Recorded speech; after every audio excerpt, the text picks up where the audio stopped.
ko lang kayo mga lods, no, yung sunog dito banda sa may Quezon City, malapit yata to siguro sa may QI Pure Gold, pagtawid lang siguro ng tulay to. Ayun, nakikita mo.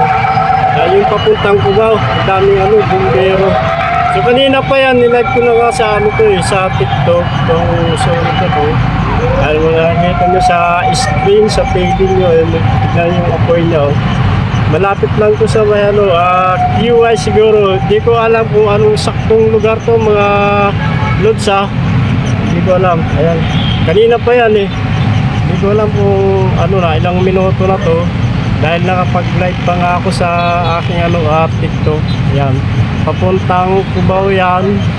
Siguro tong sunog na to ay diyan banda sa may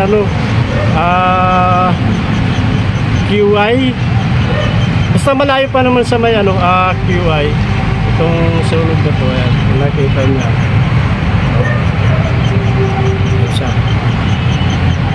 Susum natin para makita natin. Ayan, nakikita niyo. Ayan, may apoy siya, no?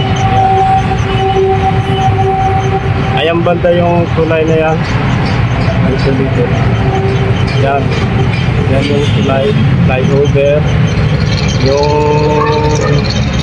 tulay na yan malapit sa may QI Pure Gold. Kaya kung nakikita nyo mas lalong lumaki yung yung apoy niya. Ayan. Kanina pa yan mga lods yan. So yan. Hindi ko lang alam kung anong saktong lugar yan. Medyo malayo-layo kasi tayo kaya hindi ko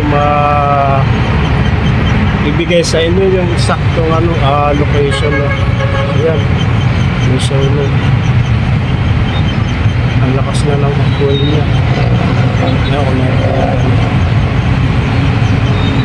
Dito lang banda yan sa may Quezon City, malapit siguro po sa may QI.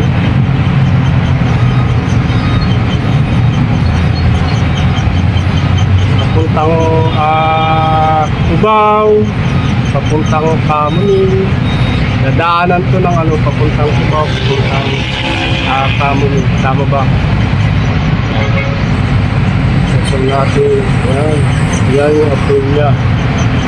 Yan, nakikita nyo sa mga screen, sa inyong mga cellphone, kaya sa inyong mga laptop, mga computer. Ayan.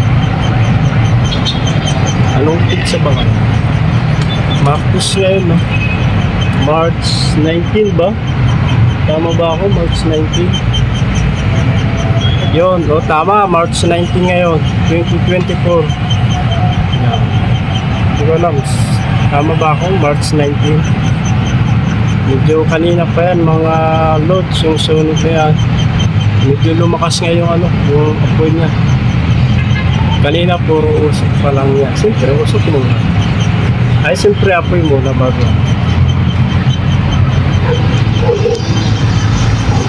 Salamat po, update ko lang kayo sa sunog dito sa may Quezon City. Maraming salamat po sa inyo.